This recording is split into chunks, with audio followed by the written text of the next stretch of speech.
Hablar de la desigualdad social en América Latina implica hacer hincapié en un montón de elementos claves para entender cómo se manifiesta la misma a lo largo del continente. Para ello nos vamos a remitir a la reunión de la mesa directiva de la Conferencia Regional sobre el Desarrollo Social de América Latina y el Caribe, que publica el libro La matriz de la desigualdad social en América Latina. La desigualdad es un elemento clave para comprender las distancias que existen entre las sociedades hacia adentro de América Latina, como así también América Latina con el resto del mundo. ¿Por qué? Porque la desigualdad, como elemento estructural, lo que hace es generar barreras que van a dificultar el ascenso social de las personas. En este sentido, la pobreza y los altos niveles de desigualdad que se desprenden de la misma no solo generan costos personales para quienes la sufren, sino que también en términos sociales y económicos afecta a la sociedad en su conjunto. ¿Por qué? Porque la pobreza genera, entre muchas de sus vertientes, problemas o conflictividad social, de violencia, de inseguridad, que hacen que una sociedad no pueda prosperar y en donde el Estado destine los recursos para tratar de solucionar estos problemas en vez de destinarlos hacia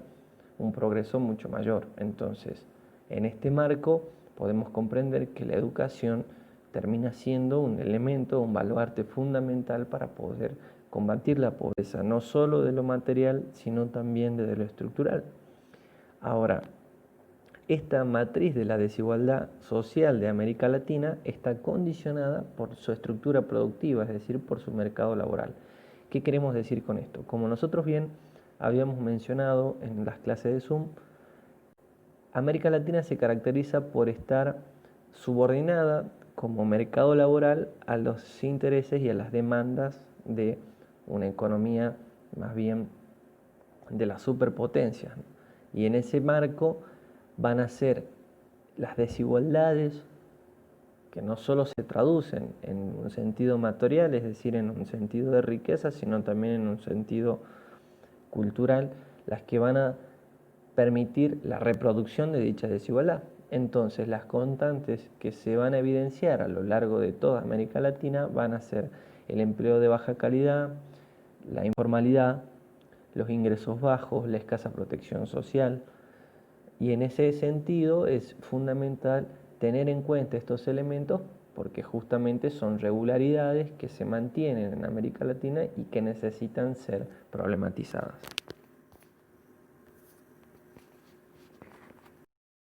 Abordar la desigualdad no implica solo mirarla desde la pobreza en un sentido material. Como bien dijimos, la pobreza se entiende también en un sentido estructural,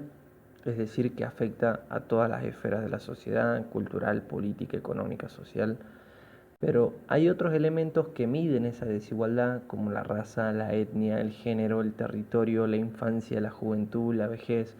Como nosotros habíamos marcado en el trabajo de Gonzalo Sarabia, la juventud es un elemento que puede y se debe tener en cuenta a la hora de medir la desigualdad, pero nosotros nos vamos a centrar en este sentido en la categoría de género como una categoría relacional, es decir, que se construye en base a la relación entre el hombre y la mujer. La categoría de género es operativa en la medida en que nos permite comprender cómo se configuran las relaciones entre el hombre y la mujer a lo largo de América Latina. Como nosotros podemos evidenciar en base a textos, lecturas y debates que se dan a lo largo de las diferentes, o lo mejor dicho, de los diferentes espacios públicos, el Estado le había asignado a la mujer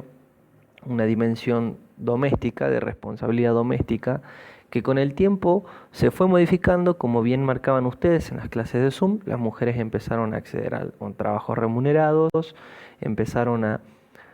independizarse. No obstante, la responsabilidad primaria del mantenimiento del hogar y del cuidado de los hijos sigue siendo una constante según los estudios de América Latina. Entonces, la desigualdad de género se acentúa justamente en esta división sexual del trabajo, donde las mujeres tienen un tipo de responsabilidad y los hombres tienen otro tipo de responsabilidad. Ustedes marcaban muy bien cómo en la actualidad sentían que se evidenciaba un mayor compromiso de los hombres en las tareas domésticas, pero los estudios a lo largo de América Latina, dentro de, sobre todo de la dimensión de las clases populares, entienden que las mujeres siguen cumpliendo con este papel de responsabilidad primaria. Entonces, la desigualdad se traduce en el sentido en que la mujer realiza un doble trabajo y por ende con ello una doble responsabilidad. Por un lado, un trabajo que es remunerado, que es el trabajo que se desempeña por oficio, que ya sea un médica, abogada, doctora, comerciante, lo que fuere, como lo charlamos en Zoom. Pero también hay otro tipo de trabajo que es un trabajo no remunerado, que es este que mencionaba anteriormente, donde fruto de estas dos responsabilidades la mujer se enfrenta ante una restricción notable de descansar, de recrearse, que sí la tiene el hombre. Ahora, las mujeres sin autonomía económica también son más propensas a sufrir violencias de género y a tener menos posibilidades de salir del círculo de violencia y pobreza. Pero porque cuando nosotros hacemos esta afirmación, que obviamente tiene todo un respaldo científico, o mejor dicho, de estudios estadísticos, demuestran que es fundamental dentro de las mujeres obtener este tipo de independencia, pero que ideológicamente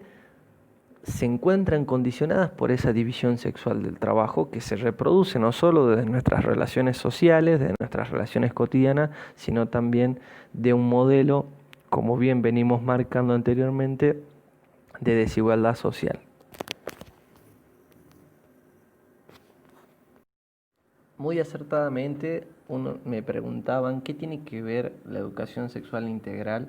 con el tema que estábamos viendo, que era la desigualdad social en América Latina. Como pudimos evidenciar,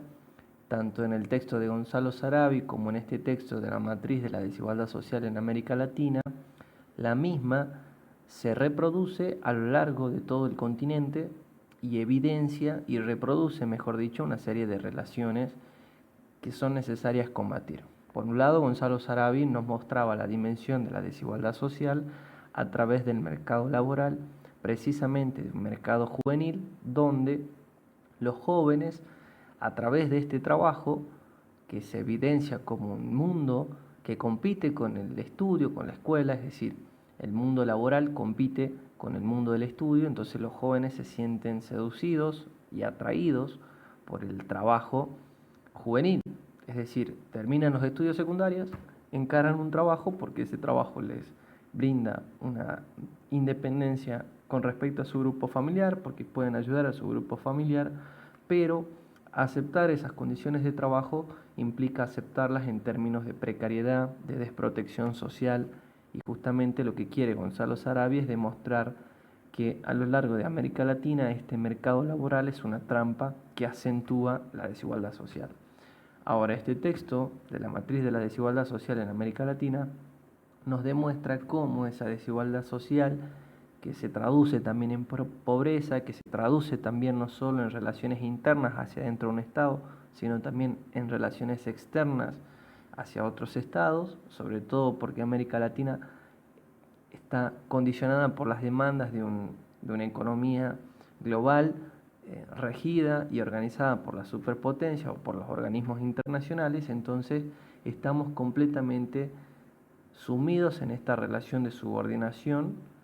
que nos hace reproducir una lógica de desigualdad social, recordando que la desigualdad social no solo se la puede entender en un sentido de pobreza material, sino también en un sentido de pobreza cultural. Ahora, ¿qué otros elementos permiten medir esa desigualdad? Como bien decíamos, la raza, la etnia, el género, el territorio, la infancia, la juventud, la vejez. Y dependiendo del enfoque que nosotros decidamos encarar, dependiendo de estas categorías de análisis, vamos a poder obtener resultados y análisis diferentes. Por eso, cuando nosotros nos centramos en el género, lo que estamos intentando hacer es comprender cómo se van dando esas relaciones de desigualdad acentuadas en esta división sexual del trabajo, que asigna responsabilidades de diferente tipo tanto al hombre como a la mujer, y de las cuales la mujer es la que sale más perjudicada en esa relación. Entonces, cuando nosotros problematizamos,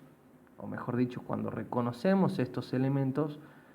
podemos salir de una mirada universalista de las mujeres, podemos combatir la desigualdad, porque combatirla implica pensarla, y pensarla implica preguntarse, y preguntarse implica repreguntarse, y sobre todo reflexionar y generar un pensamiento crítico, para entender que la educación sexual integral implica integrar todos los elementos de análisis para no solo dinamizar las relaciones de género, sino también para mejorarlas.